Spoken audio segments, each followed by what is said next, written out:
pessoal, no último vídeo a gente mostrou, né, como faz a conexão e durante aquele teste que eu fiz, forcei, né, mostrar um erro. E no teste que eu fiz para forçar um erro, além da mensagem que estava aparecendo aqui, tecnicamente para mostrar essa mensagem, mostrou uma outra mensagem mostrando um erro com mais detalhes. Então eu vou fazer novamente esse erro, tá bom? Vou forçar aqui um erro no nosso código e vou executar aqui. Se perceber, aqui embaixo está mostrando, né, o erro do banco de dados e está concatenando o contexto, né, desse erro. Porém, aqui em cima apareceu um outro aviso com um erro com mais detalhes, sendo que está mostrando qual arquivo e qual a linha que está ocorrendo. Bom, tem duas maneiras de a gente ocultar esse erro.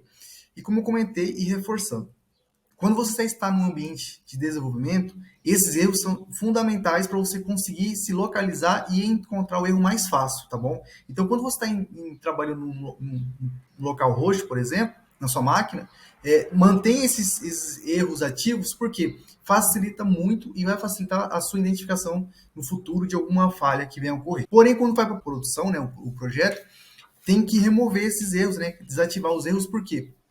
Comentei alguns vídeos anteriores, a partir do momento que a gente deixa exposto quais são os diretórios, quais são os arquivos, fica mais fácil, se tiver algum hacker malicioso, encontrar falhas nesses arquivos e aí prejudicar o seu programa, tá bom?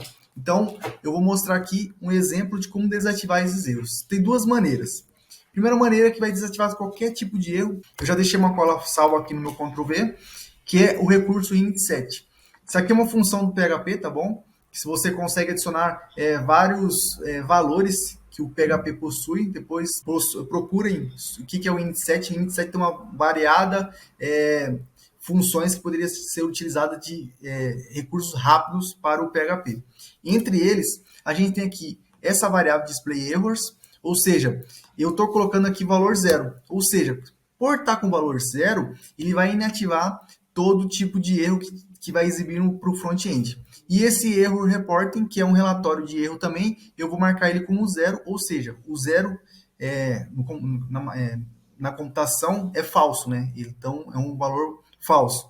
E o 1 seria verdadeiro. Então, nesse caso, por ser 0, eu estou dizendo que é falso e eu não quero que mostre nenhum tipo de erro. Então, se eu salvar esse arquivo aqui e eu ir novamente na nossa página e atualizar, vai ver que sumiu aquela mensagem anterior e aqui no meu caso aqui está mostrando o erro meio que personalizado, né? Foi a forma que eu quis mostrar essa mensagem. Pensando no sistema, a gente poderia colocar numa tela com fundo vermelho, algo do tipo, dando um ênfase maior. Mas esse aqui é um exemplo que a gente inativou aquela mensagem onde que mostra o diretório, qual que é o arquivo, qual que é a linha, etc. Então a gente deixou um pouco mais amigável para apresentar esse erro para o usuário final. Porém, pode ter situações que você quer manter o erro ativo no seu sistema, mesmo em produção, tá bom? Então imagina que a gente vai manter aqui para 1, então está ativo, ou simplesmente eu posso comentar essa linha, tá bom? Os dois vai dar o mesmo efeito. Vamos comentar a linha, então, ou seja, o erro vai voltar, porém, tem um atalho. Se você vir aqui na frente dessa variável e colocar um arroba, ele vai inativar, basicamente está criando meio que um atalho para esse recurso, porém apenas para essa variável. Ou seja, o seu sistema, se ocorrer algum outro tipo de erro, vai ser exibido, né, qual que é o arquivo, qual que é a linha, mas para essa variável especificamente, ela não vai mostrar erro. Então, se eu vir aqui, por exemplo, aqui agora e atualizar a página, não vai ter nenhum tipo de problema.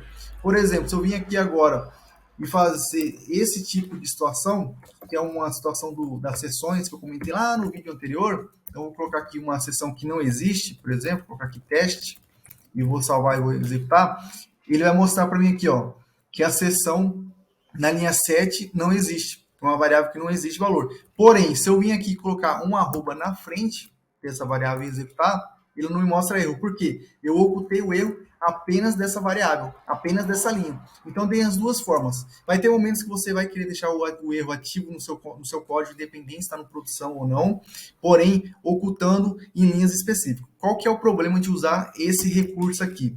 Quando você usa esse recurso, você está ocultando o erro. Então, você não sabe que erro está acontecendo. Então, pode ser muitas vezes que você está tentando descobrir um erro, fazer um debug no seu código e não consegue identificar pelo fato que o alias, né, desse arroba de ocultar o erro está ativo e ele não vai mostrar qual que é o problema. Nesse caso da sessão aqui, a gente não consegue nunca descobrir qual que é o erro, né? De algum momento que se a gente estiver usando essa variável aqui para fazer alguma condição, vai sempre não vai existir e sempre vai retornar erro, mas um erro que a gente não sabe. É uma boa saída, mas eu recomendo utilizá-lo com pouca frequência, não se perder na hora de fazer uma busca, né, identificar um erro no seu código, ok? Então a dica era mostrar esse recurso do display errors para identificação ou não de erros no seu código.